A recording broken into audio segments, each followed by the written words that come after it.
There's so much vitality. There's so many great creators. There's incredible ideas and incredible work being made all the time. All the time. The challenge now is almost purely about discovery. And if that's something that we can help with, we're going to do it.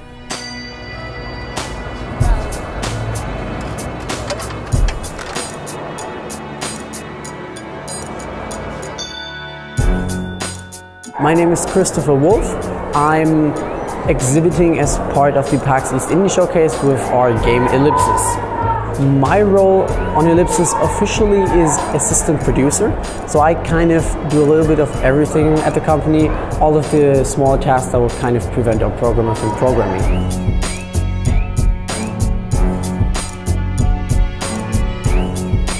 We're presenting here our game Ballboy, which is like horror adventure game. I'm Szymon Lukasik. I was invited by Penny Arcade to be a part of Indie Showcase.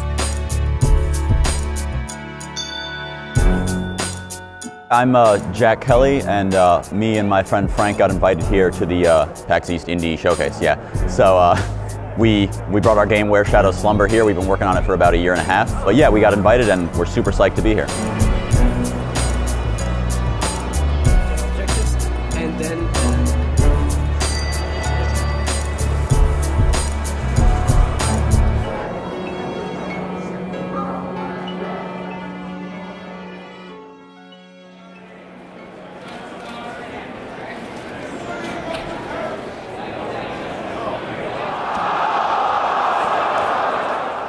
I think I first started really intensely playing games on my Nintendo DS with Pokemon.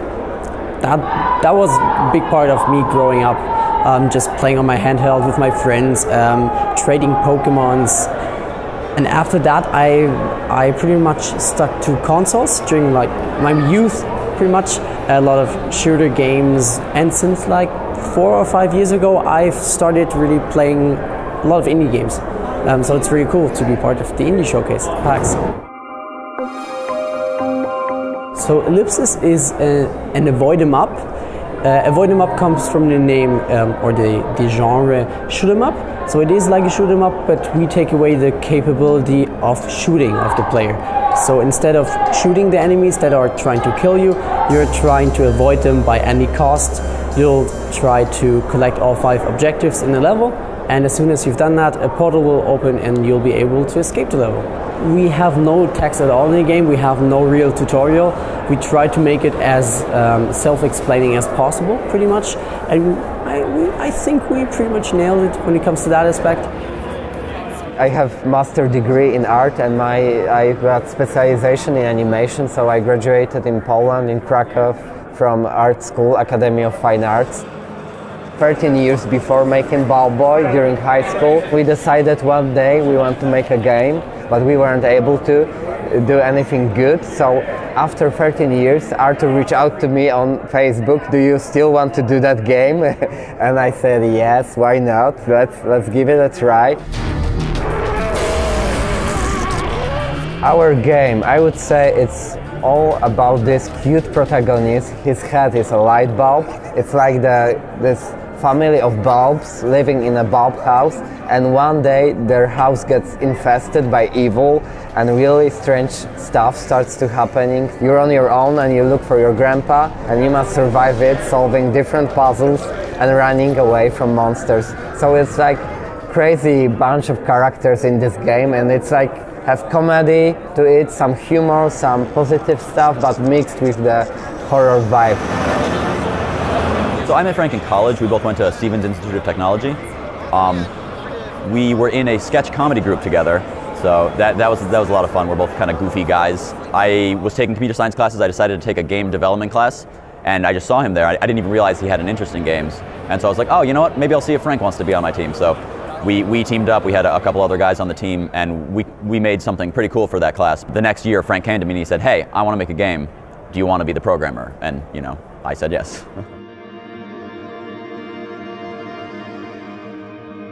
Where Shadows Slumber is a mobile puzzle game based around light and shadow.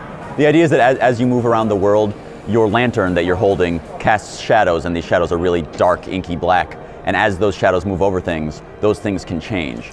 So the core concept is that anything that's in shadow, anything that you can't see, could be different by the next time you see it. I guess the mechanic itself relates to like a Schrodinger's cat kind of thing, where like the cat's in the box and you don't know what state it's in until you observe it. So.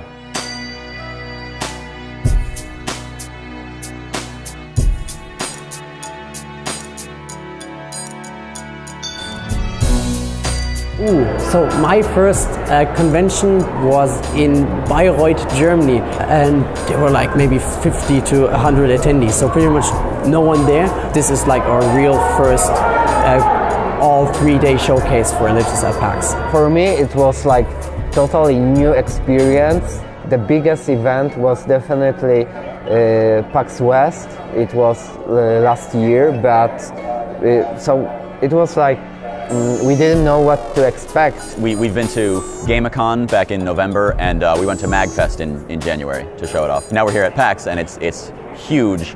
You know, my voice is already going hoarse, you know, a day into it. It's very cool to get feedback from people, even if your game has already been released. Like in our case, a lot of people really enjoyed the game, and it was great to see that even some players who had already played it on their mobile phones or on the PC came up to us and just told us how much they love the game. When we saw that we can get some response from players and put that into the game, especially when we saw that something is not clear, some moments is stressful for players.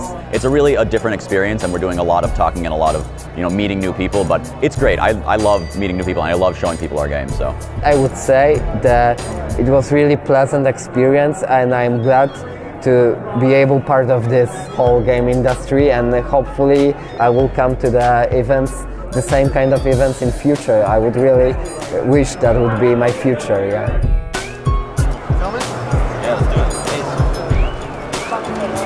it. It is definitely exhausting showcasing your game over the course of 3 days in front of like 10,000s of people is exhausting, but it's a very good way of exhausting. I must say that PAX East is really great event if you want to look for some connection with players, with people, with other creators. PAX was really intense.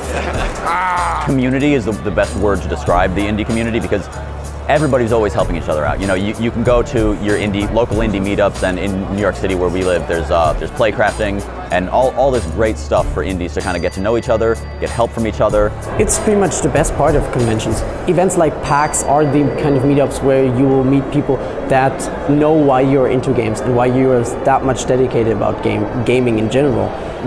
Our booth was never so crowded before, and people are really great, and actually some people came just to congratulate us and to mention that they play the game, they know it well, and they wait for another IP or second part. So it's really cool to see people over and over again building up that relationship that not only holds for like a convention, but possibly could go on for like 2 more conventions the next 2 years. PAX is playing a great role in that community. It's great to see these, you know, people who are really passionate about games, who just, you know, in their spare time, you know, an hour a day or an hour a week, you know, they're working full-time jobs, and they're still committed enough to work on a game that they really believe in, and then they're given a chance to come to one of these conventions and to show it off. And you know, we've had hundreds of people come by the booth so far this weekend, and it's just so great to have that opportunity.